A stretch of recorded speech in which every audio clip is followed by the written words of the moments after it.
എല്ലാവർക്കും ക്രിസ്തുയേശുവിൻ്റെ നിസ്തുല നാമത്തിൽ സ്നേഹവന്ദനം. ഇന്നത്തെ നമ്മുടെ ധ്യാനത്തിനായി വിശുദ്ധ യോഹന്നാൻ എഴുതിയ സുവിശേഷം 12-ാം അധ്യായം 3-ാം വാക്യം. യോഹന്നാൻ 12:3.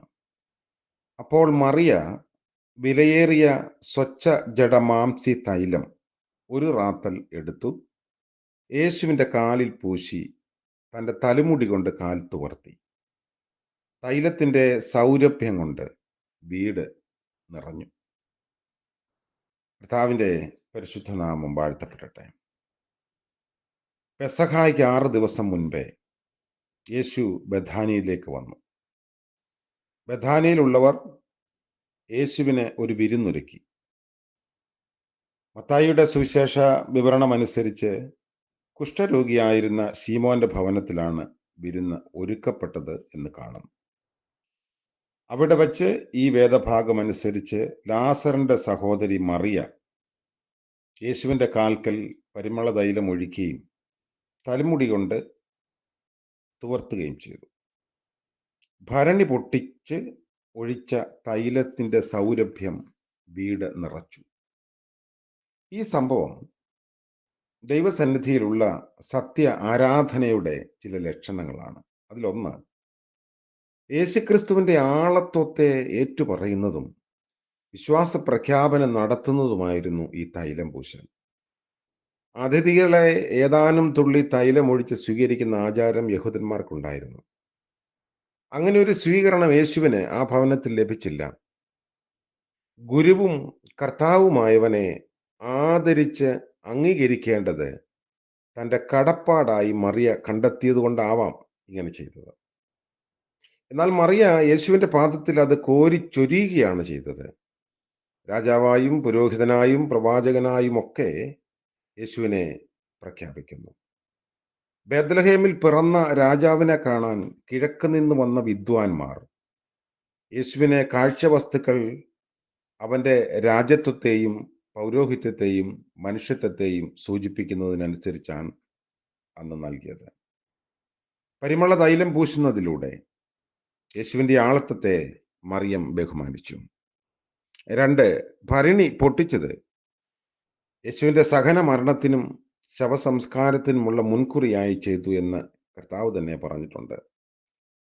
ശിഷ്യന്മാരും പുരുഷാരവും യേശുവിൻ്റെ ആതിഥേയനും ഇക്കാര്യം ചെയ്തതിന് ആ സ്ത്രീയെ വിമർശിച്ചിരുന്നു. ഇത് വിറ്റ് ദരിദ്രർക്ക് കൊടുക്കാമെന്നാണ് 30 വെള്ളിക്കാശിന് യേശുവിനെ ഒറ്റിക്കൊടുത്ത ഇസ്കരിയാത്ത് യൂദ പറഞ്ഞത്. എന്നാൽ യേശു ആ സ്ത്രീയുടെ പ്രവൃത്തിയെ പിന്തുണച്ചു. ഇത് അവൾ തൻ്റെ ശവസംസ്കാരത്തിന് മുന്നോടിയായി ചെയ്തു എന്ന് കർത്താവ് ഓർമ്മിപ്പിക്കുകയാണ്. സ്ത്രീ യേശുവിനെ പ്രതി ചെയ്ത ഈ നല്ല പ്രവൃത്തി എന്നും നല്ലതായി സൂക്ഷിക്കപ്പെടുമെന്ന അർത്ഥത്തിലാണ് യേശു പറഞ്ഞത്. അതായത് ഈ നന്മ ഒരിക്കലും പഴയതാകുന്നില്ല. ഒരർത്ഥത്തിൽ യേശുവിൻ്റെ സഹനത്തിൽ പങ്കാളിത്തം വഹിച്ചതിലൂടെയാണ് ഒരു പ്രവൃത്തി നിത്യനൂതനമായി നന്മയിൽ സൂക്ഷിക്കപ്പെടുന്നത്. യേശുവിൻ്റെ സഹനങ്ങളിൽ പങ്കാളികളാകുന്നത് തന്നെയാണ് സൗരഭ്യവാസനയായ ആരാധന. 3, ഭരണി പൊട്ടിച്ചൊഴിക്കുന്നത് ആരാധനയുടെ വിലയേറിയ ചെലവിനെ സൂചിപ്പിക്കുന്നു. 300 വെള്ളിക്കാശിലധികം വിലയുള്ള തൈലം അവൾ യേശുവിന് വേണ്ടി സൂക്ഷിച്ചു വച്ചിരുന്നു. 5000-ൽ അധികം വരുന്ന പുരുഷാരത്തിന് തിന്ന് തൃപ്തരാകുന്നതിന് 200-ലധികം പണത്തിന് അപ്പം വാങ്ങുന്ന കാര്യമാണ് ശിഷ്യന്മാർ പറഞ്ഞത്. അങ്ങനെയെങ്കിൽ 300 വെള്ളിക്കാശിന് വാങ്ങാൻ കഴിയുന്ന സാധനങ്ങളുടെ തുക എത്ര കൂടുതലായിരിക്കുമെന്ന് നമുക്ക് കണക്ക് കൂട്ടാം. യേശുവിനെ മാനിക്കാനായി തനിക്കുണ്ടായിരുന്നതിൽ ഏറ്റവും വിലയേറിയത് ആ സ്ത്രീ അവിടെ തൻ്റെ പാദപീഠത്തിൽ ഉടച്ചു. ഭരണി പൊട്ടിച്ചത് ആ ഭരണി മറ്റൊന്നിനും വേണ്ടി ഉപയോഗിക്കാതിരിക്കുന്നതിന് വേണ്ടിയാവാം. കണ്ണുനീരും തലമുടിയും സമ്പത്തും മറ്റു സർവവും അവൾ തന്നെ തകർത്തതിൻ്റെ അടയാളമാണ്. ചിലവേറിയ അവളുടെ സ്നേഹപ്രകടനമാണ് അവളുടെ ആരാധന. സ്വയം നൽകിക്കൊടുക്കുന്ന ആരാധനയാണ് ദൈവസന്നിധിയിൽ സ്വീകരിക്കപ്പെടുന്ന സത്യ ആരാധന. ഈ ഭാഗം നമ്മളോട് പറയുന്നു, യേശുവിന് ബഹുമാന്യത കൊടുക്കാത്ത സാഹചര്യ സന്ദർഭങ്ങളിൽ സ്വയം ത്യാഗം സഹിച്ച് യേശുവിനെ മാനിക്കുന്ന മറിയയുടെ മാതൃക നമുക്ക് അനുകരണ യോഗ്യമാക്കാൻ കഴിയണം.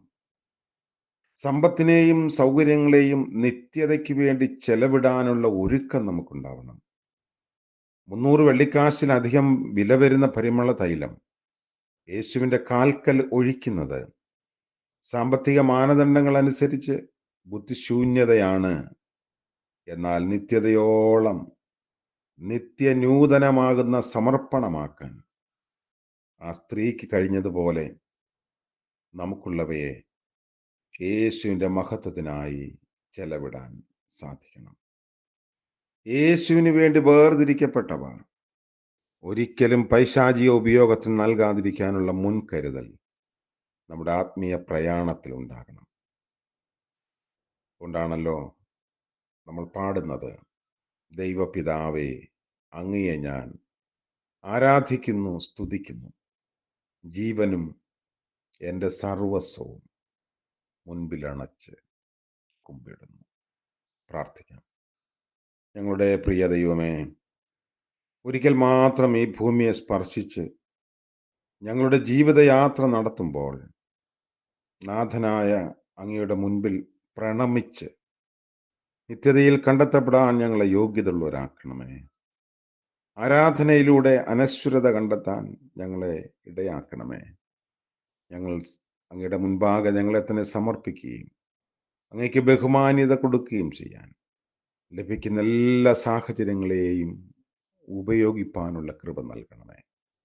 ഇന്ന് പകൽക്കാല ജീവിതം പ്രഭാതം മുതൽ അവിടുത്തെ കരുണയിൽ ഞങ്ങൾ ആശ്രയിക്കുന്നു. ഒരാഴ്ചയുടെ അവസാന ദിനമായ ശനിയാഴ്ച ഞങ്ങൾക്ക് ദാനമായി നൽകിയതോർത്ത് സ്തോത്രം.